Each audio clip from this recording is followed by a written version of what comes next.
Nobody teach this in school. Hello everyone. Today we are going to multiply any number with 11 with trick.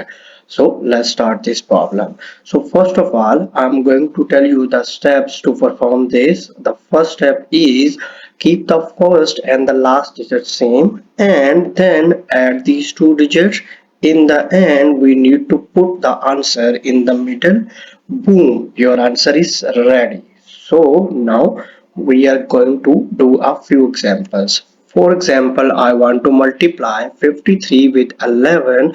I will add 5 and 3. I will get 8 and then I will put that 8 between 5 and 3. I'm going to get 583. This is our final answer. Now I'm going to do another example. For example, I want to multiply 81 with 11. I will take 8 and 1 and I will add these two. I will get 9 and after that I will put 9 between 8 and 1.